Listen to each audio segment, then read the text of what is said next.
자율주행이라는 건 뭐예요? 승객의 조작 없이 알아서 가는, 스스로 자율적으로 운행 가능한 수단을 의미를 합니다. 실제로 주행 데이터에다가 해당 데이터를 학습할 수 있는 소프트웨어, 하드웨어의 경쟁력에 따라서 자율주행 기술 수준을 나눌 수가 있다는 거죠. 알아서 움직이게 되는 이유는 여러 가지가 있겠죠. 회사가 가지고 있는 데이터가 많아. 그래갖고 테슬라가 앞서간다는 게, 테슬라는 이미 이거를 엄청나게 모았어요. 그래가지고 개인정보 보안에 문제가 생기고 군사 보안에 문제가 생길 수도 있지만, 얘네들은 지금 엄청나게 데이터 수집을 해가지고 지금 거의 제대로 그냥 가더라고. 영상들 보니까 지가 알아서 다 피해가고 막 교차로에서 가고 비보도 막 가고 막 그냥 되게 잘해요. 왜? 오랫동안 데이터를 축적했으니까. 그래서 AI 관련이거든요. 이게 결국에 다. AI는 결국에는 이 크기, 얼마나 많은 용량을 가지고 있고 그걸 얼마나 처리할 수 있고 그다음에 얼마나 많은 데이터가 축적이 되어 있느냐인데, 그래서 보실 때 축적되어 있는 데이터가 많은 기업들 그리고 업이 오래된 기업들을 보시는 것도 중요합니다. 현재 자율주행차 기술 척도는 SAE에서 제공한 레벨 드라이브 오토메이션에 따라서 있는데, 이게 6단계예요. 이렇게 보시면 됩니다. 0에서 2까지가 있는데, 0은 그냥 우리가 타는 옛날 차, 깡통차, 이거는 무자율주행이라고 봐요. 아무것도 없어요. 레벨 1이 뭐냐면은 우리가 이제 제 차에도 있었거든요. 이게 2010년도 차에 있었나? 예. 크루즈 컨트롤. 제 전차가 2010년도 차인데, 전전차가 거기도 있어서, 크루즈 컨트롤은 그냥 속도만 맞춰놓는 거죠. 시속 80으로 맞춰놓으면 80으로만 가. 근데 앞차가 있던 없던 그냥 가죠. 그냥 그 다음에 차선이 이탈되면 그냥 삐삐삐 하는 정도. 이게 이제 레벨 1입니다. 레벨 2는 어댑티드, 부분 자동화인데 내가 앞차와의 간격을 맞추고 그러는 거죠. 특정 조건에서는 적극 개입해서 주행 보조를 해주는 것들, 갑자기 막 쫙 멈추게 해주고 이런 것들이 이제 레벨 2. 근데 이거는 운전자가 주행하는 와중에 편의 시설을 쓰는 거기 때문에 대다수가 레벨 0에서 2까지는 자율주행이라 보기는 좀 어렵고 보조 시스템이라고 보는 거죠. 우리나라에 지금 대다수의 것들은 레벨 2 정도가 됩니다. 레벨 3부터가 이제 자율주행으로 보는데, 레벨 3는 조건부예요. 제한된 조건에서 자율주행이 가능하고 대신 돌발 상황에서 운전자가 개입해야 돼. 이게 뭐 안 보여 막 이러거나. 레벨 4는 고도 자동화입니다. 특정 도로 조건에서 모든 안전 제어가 가능하고요. 정해진 도로 조건의 모든 상황에서 자율주행이 가능한데, 일단 특정한 상황, 악천후나 이런 상황에서는 운전자가 개입을 해야 되는 거예요. 레벨 5는 운전자 개입이 없는 거. 예. 그게 이제 운전자의 개입이 있고 없고의 차이가 레벨 4, 5의 차이예요. 레벨 5가 이제 로보택시죠. 로보택시는 운전대가 없잖아요. 그거 이제 레벨 5. 그래서 레벨 3 이상은 자율주행 영역으로 볼 수 있고, 요 표는 그냥 확인을 하시면 돼요. 이거 그냥 캡처해갖고 확대하시면 다 보입니다. 자, 자율주행 밸류체인을 봐야 되겠죠. 개념은 봤으니까, 야, 그래서 뭐 사? 그럼 밸류체인을 알아야 되잖아요. 자율주행에는 상당히 많이 밸류체인이 존재를 합니다. 요번에는 에이다스 관련하고, 아다스라 그러고 에이다스라 그러는데, 그 관련된 것만 오늘은 좀 보도록 하겠습니다. 라이다가 있어요. 라이다는 뭐냐면은 광원에서 출발한 빛이 물체에 도달했다가 반사돼갖고 돌아올 때까지 시간을 측정하는 첨단 기술입니다. 그래서 거리를 계산하는 거예요. 라이다 센서 원리는 레이더하고 같아요. 근데 전자파 대신에 고출력 레이저 빔을 이용해요. 그럼 레이저 빔에 어느 정도의 그 정밀도가 있고 이걸 얼마나 잘 쏘냐, 이게 이제 기술력이겠죠. 레이저 빔을 라이다에서 만들어갖고 하는 기업들을 볼 때는 이런 걸 보면 됩니다. 그리고 얼마나 퍼지지 않고 직진을 해가지고 정밀도가 있느냐. 그래갖고 레이더 대비해갖고 위치나 정밀성이 굉장히 좋아요. 라이다 센서 시장은 레이저 광원, 광학 칩, 리시버 칩, 칩 메이커도 이렇게 다양합니다. 그래서 내가 투자할 게 여긴지를 보셔야 되고요. 이거 밸류체인 아셔야 됩니다. 여러분 배터리 투자할 때 다 보고 하셨잖아요. 예. 라이다 센서, 라이다 전체 모듈 설계하고 입력되는 신호를 처리하고 분석해주는 게 이제 소프트웨어 알고리즘 개발 모듈 메이커가 있고요. 라이더 모듈 기반으로 ADAS 자율주행 기능 구현하는 시스템 메이커로 구분이 됩니다. 되게 디테일해요, 얘네들이. 레이다가 있어요. 라이다가 있고 레이다가 있는데 다른 거예요. 어떤 분은 똑같은 거 아니에요. 달라요. 레이다는 전파를 이용한 탐지한 거리 측정입니다. 조사한 전자파가 대상이 부딪혀서 되돌아오는 건 똑같은데 이제 이 방식이 조금씩 다르죠. 쏘는 것도 다르고, 그리고 반사파 측정해갖고 방향, 거리, 속도를 파악하는 거고요. 차량용 레이더는 물체의 높이를 측정하기가 어렵습니다. 그리고 카메라 대비해서 고가다, 이런 것들이 있고요. 야간이나 악천후 100m 이상의 측정 거리에서도 장점이 있어요. 카메라하고 그래갖고 레이더를 같이 쓰고 라이다를 같이 써야 되는 게 카메라에만 의존하기가 좀 쉽지가 않다라는 얘기들이 나오는 이유가 이런 거예요. 이제 24GHz, 77GHz 뭐 이런 것들이 있는데 저가가 있고 고가가 있습니다. 저가는 이제 가까이서 보는 거니까 사각지대를 탐지하고 차선 변경 보조할 때 쓰고, 그래가지고 헬라하고 발레오라는 애들이 대부분 시장을 점유하고 있다. 외국 기업이에요. 그리고 77 크잖아. 그럼 좋을 거 아니에요. 고급 차량. 뭐 대표적으로 이제 수입차 중에서도 되게 높은 등급 이런 데 들어가요. 보쉬, 컨티넨탈 이런 애들이 있고요. 덴소, 델파이 이런 애들이 있다라고 보시면 됩니다.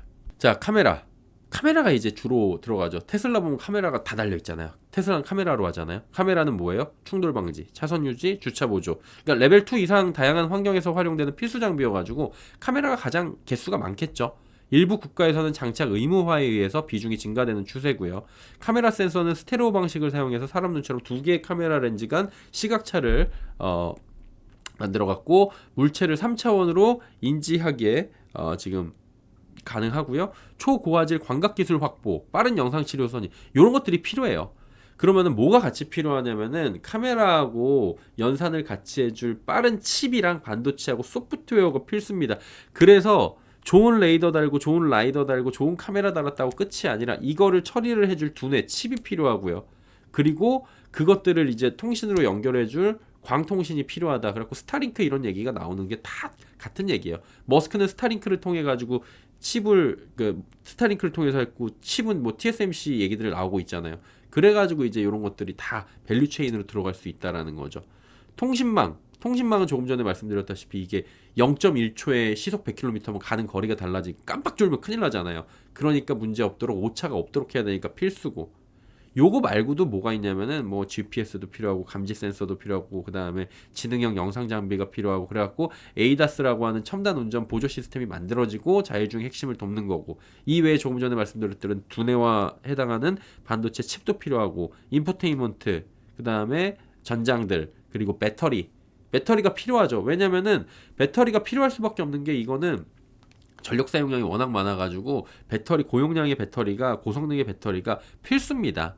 그래서 전기차 시대가 아니라 자율주행 시대, 미래 시대에는 배터리가 필수고 로봇 관련해서도 로봇이 성능이 좋아지고 로봇이 등치가 커지고 하는 일이 많아질수록 고성능 배터리가 필요할 수밖에 없어갖고 울트라 하이니켈 혹은 전고체 배터리, 황화물계 배터리 이런 것들이 지금 계속해서 얘기가 나올 수밖에 없는 상황이에요. 그 얘기는 나중에 제가 좀 전해드리도록 하겠습니다.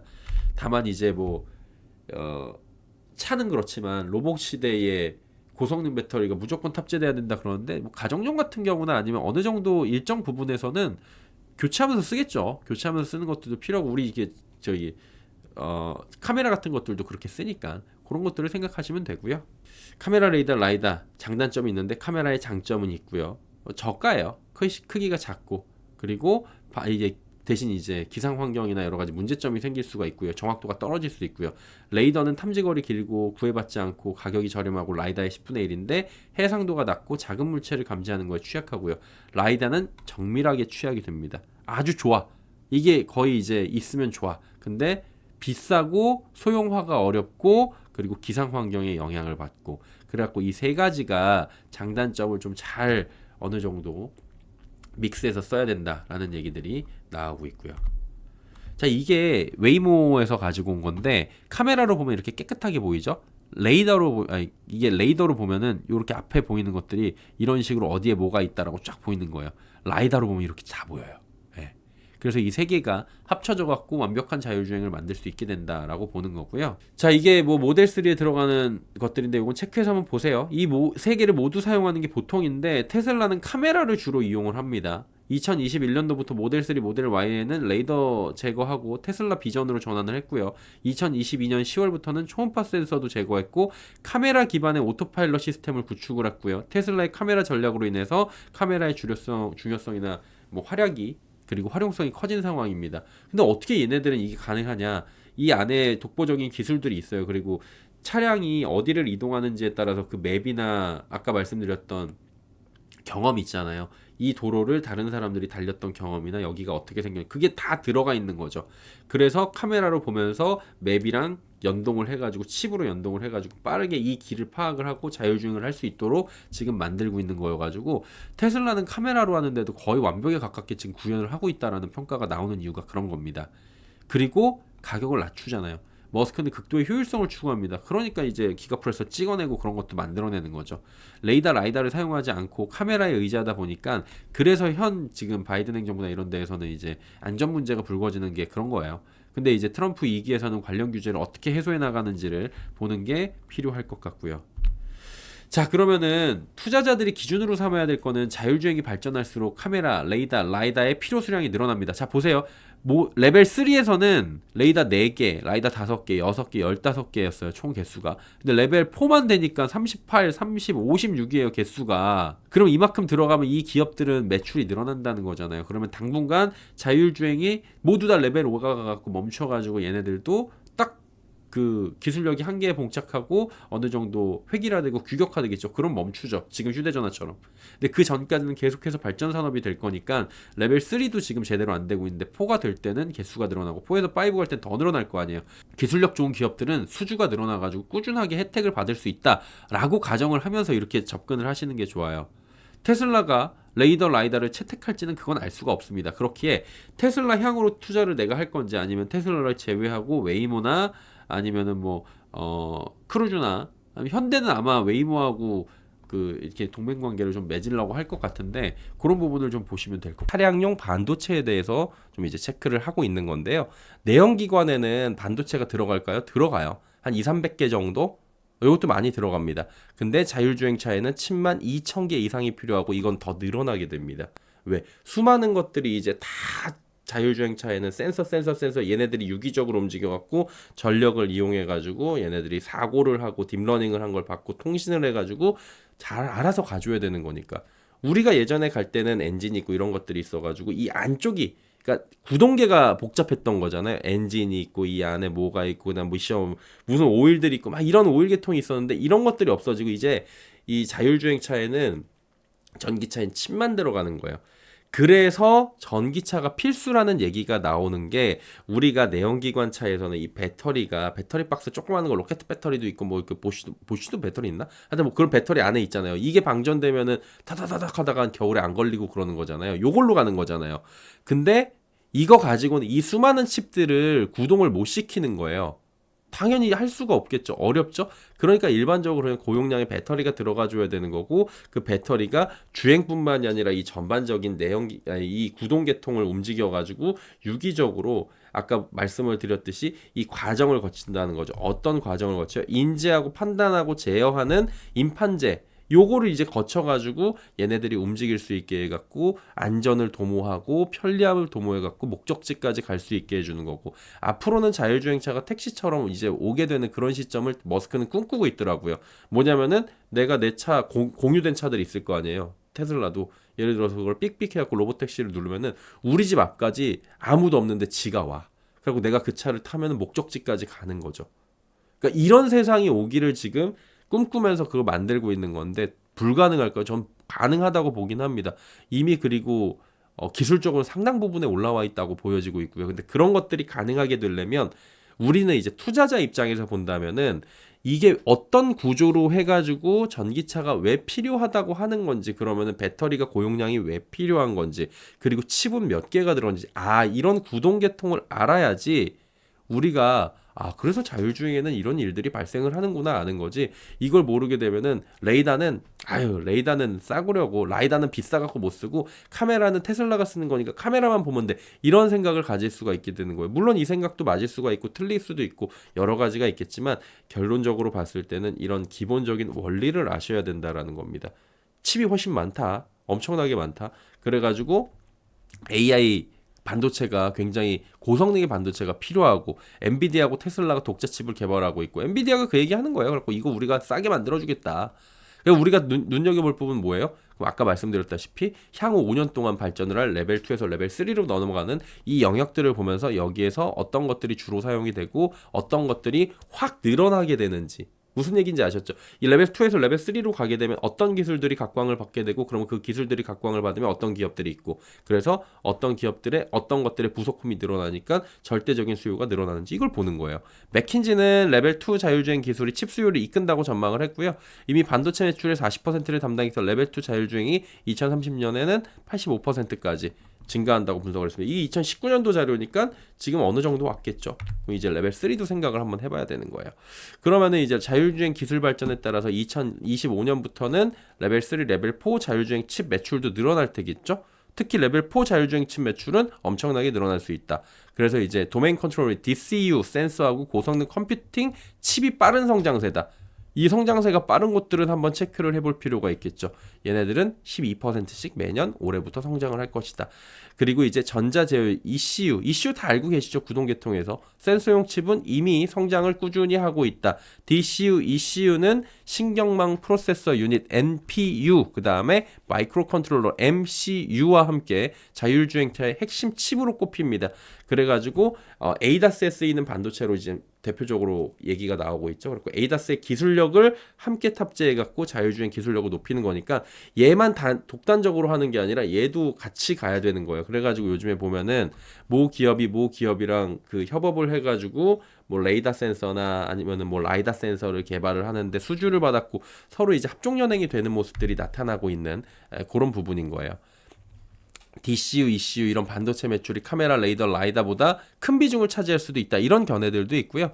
해당 점유율이 뭐 굉장히 높아질 것이다. 그래가지고 2025년부터는 레벨 주행 기술이 이제 3에서 4로 앞으로는 이제 높아질 거다. 지금 당장은 아니지만 그러면 어떻게 돼요? 매출이 늘어나겠죠. 왜냐면 센서들 사용 개수가 완전히 늘어나니까. 한마디로 자율주행 영역은 레벨 0에서 2 단계에서 2에서 3 레벨 단계로 올라가고 3에서 또 4로 올라가는 계속해서 발전을 할 수밖에 없는 상황이에요. 4를 넘어가는 과정에서 수요가 기하급수적으로 늘어납니다. 수혜는 기본적으로 그냥 개수만 봐도 돼요. 카메라, 레이더, 라이다 얘네들은 그냥 개수가 늘어납니다. 이게 보시면 레벨 3에서는 15개 쓰는데 레벨 4에서는 38개, 56개 이런 식으로 써요. 그러면 이거 당연히 그냥 개수 늘어나니까 수혜를 받는 거잖아요. 근데 이제 가격은 많이 늘어나면 조금씩 가격은 다운이 되겠죠. 그래갖고 규모의 경제를 이뤄가겠죠. 얘네만 그러겠어요? 칩도 그렇고 MLCC도 그렇고 다 그래요. 마찬가지입니다. 그래서 시간 경과에 따라서 기술 발전 속도가 빨라지고 기술의 발전 속도 가속화에 따라서 자율주행 레벨도 높아지고 거기서 규모의 경제가 만들어져서 승자 독식 구조로 갈 확률이 상당히 높다라는 거죠. 그래서 자율주행 레벨이 높아지면서 자연스럽게 레이더, 라이다, 카메라 절대적 사용이 늘어나고 DCU, ECU, MLCC 이런 애들도 사용량이 늘어날 수밖에 없습니다. 기술 발전 단계의 수혜를 적극적으로 볼 수 있는 밸류체인에 투자를 해야 수익이 늘어나겠죠. 그래서 ADAS 관련 센서나 반도체 칩의 수요 증가에 대해 관심을 갖고 여러분이 고민을 해보시는 것도 참 필요할 것 같다. DCU, ECU, MLCC 이런 쪽으로 해가지고 한번 보시는 것도 필요할 것 같고 이게 얼마나 증가할 거고 그럼 어떤 기업이 여기서 잘 하고 있는지는 찾아보시면 될 것 같습니다. 자, 그러면 이거는 대략적인 예시에 그냥 띵 하고 보시면 됩니다. 이거는 그냥 제가 조금 시간이 지난 거긴 한데 한번 보시면 될 것 같고요. 이렇게 해가지고 정리를 하시면 될 것 같은데 그냥 그 제가 그냥 이렇게 정리해서 끝내요. 그럼 좀 약간 섭섭하잖아요. 그래갖고 이제 한 판으로 이제 볼 수 있게 좀 정리를 해드리도록 하겠습니다. 미국 쪽은 모비라이라는 데가 있어요. 모비라이라는 데는 나스닥에 재상장을 했고요. 얘네들은 이제 인텔 관련입니다. 근데 이제 얘네들이 인텔 관련이고요. 자율주행 그 필수인 카메라 칩, 소프트웨어 이런 쪽을 주요 사업 모델로 갖고 있고 얘네가 이제 ADAS 점유율 70% 정도 차지하고 있다. 근데 요즘에 지분 매각 추진설이 돌기도 하고 있는 그런 기업이 모비라이다. 티커는 MBLY다. 아우스터는 3D 고해상도 라이다 센서 설계 제조 기업이고요. 로봇공학 드론에서도 이제 사용이 된다고 합니다. 얘네들은 이제 현대차 미국 자율주행 조인트 벤처 모셔널과 협업해서 아이오닉 5 자율주행 로봇택시에 라이다 센서 탑재했다는 소식도 2023년에 찾아보니까 있더라고요. 그리고 세 번째는 루미나 테크놀로지인데 이것도 라이다 그다음 소프트웨어 기업입니다. 이게 스펙으로 합병 상장을 한 기업이고요. 얘네 센서는 상당히 고사양, 그러니까 레벨 3에서 5인데 라이다 가격이 엄청납니다. 근데 그래갖고 이거 가격을 어떻게 낮추느냐, 요것들도 지금 얘기가 나올 수가 있는데 10대 자동차 업체 가운데 8개사를 포함해서 인텔, 모비라이, 볼보 등과도 공급 계약이 체결돼 있고 이게 90 모델이 얼마 전에 루미나 테크놀로지 뭐 라이다 얘기가 나오더라고요. 근데 재무가 좀 문제가 있어 보이고요. 그래가지고 미국 기업들도 이 자율주행 관련해갖고 이런 기업들 찾아보면 재무가 그렇게 좋지가 않더라고요. 그래가지고 저는 재무 안 좋은 기업을 그렇게 선호하진 않아가지고 저는 DRIV라는 애를 그냥 ETF로 자율주행이 좋아 보여가지고 티커를 그냥 한번 같이 보는 게 어떨까라고 그냥 개인적으로. 그래서 제 거 아마 지난주에 야간 라이브에서 보신 분들은 DRIV를 하루에 5,000원인가? 그냥 자동 매수되게 해놨는데 거의 안 움직여요. 그냥 뭐 1% 올라갔다가 마이너스 1% 갔다가 왔다 갔다 하고 맨날 그러고 있는 상황입니다. 국내는 뭐 쭉 한번 더 공부하세요. 이거 뭐 찍어드리는 거 중에서 이거를 이게 무슨 기업인지 대략적으로만 하고 보셔야 돼요. 현대차, 기아 뭐 당연한 거고요. 현대 오토웨버는 소프트웨어 IT 솔루션, 그다음 HL 만도는 HL 클레무브라는 데를 통해 갖고 레이더 라이다 이런 데 만들고 있고요. 조향이나 평가장치 요 개발하는 부품 기업입니다. LG노텍은 카메라 모듈, 그리고 사이버트럭 카메라 모듈 뭐 이런 얘기들 나오고 있고요. 삼성전기는 카메라 모듈, 통신 모듈, MLCC, 모트렉스는 HUD 이제 요렇게 헤드업 디스플레이 있잖아요. 뭐 이런 거나 ADAS, 인포테인먼트, 그다음 퓨런티어는 카메라 모듈 관련이고 SOS랩은 라이다. 라고 SOS랩이 요즘에 상장하고 엄청 떨어졌다가 다시 주가가 자율주행 관련해갖고 트럼프 당선 가능성 높아지면서부터 뜨기 시작하더니 많이 올라갔죠. 스마트 레이더 말 그대로 얘들 레이더겠죠. 모바일 어플라이언스 레이더 영상 기록 장치 HUD 뭐 이런 거고요. 라이콤은 초소형 펄스 라이버 레이저 개발한다. MC넥스는 초소형 카메라, 텔레칩스는 반도체 쪽 이렇게 보시면 돼요. 이 외에도 되게 많습니다. 더 찾아보셔야 돼요. 이 안에서만 보실 필요는 없고요. 한번 찾으면 또 관련 기업으로 나오고 같이 보니까 보시면 돼요. 그래갖고 미국이나 국내나 이게 특징이 뭐냐면 재무나 이익 구조가 그렇게 좋지 않은 기업들이 많이 있습니다. 국내 기업들은 대기업도 아까 보셨지만 작은 기업들도 있고 적자가 이어지고 있는 기업들도 있어가지고 재무 문제부터 좀 잘 체크를 하시는 게 좋을 것 같고, 근데 재무만 보면 또 투자를 못 해요.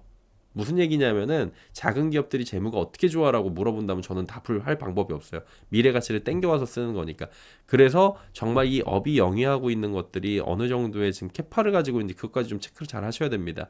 그리고 이제 여기 말고도 영역이 되게 많아요. 센서 반도체가 상당히 중요할 수 있고, 그래서 영역 정리를 해드린 거고요. 세부 내역들은 좀 꾸준하게 제가 정리를 해드리면서 좀 딥하게 들어갈 생각이 있습니다. 그리고 미국의 그리고 중국의 지금 양 국가 간의 이 자율주행도 지금 싸움이 일어났습니다. 어떤 얘기냐면은 요거 간단하게 보세요. 미국이 중국산 커넥티드 차량 규제, 그러니까 자율주행 시험도 금지시킨, 미국이 중국 애들이 와가지고 자꾸 미국에서 자율주행 실험하는데, 그러면서 이게 아까 전에 말씀드렸다시피 데이터 수집을 한다 그랬잖아요. 데이터 수집을 해갖고 군사보안 시설이나 아니면 전반적인 것들을 미국에 있는 것들을 중국 본토로 가져가서 군사용으로 써가지고 이게 문제가 된다라고 지금 문제 제기를 한 거죠.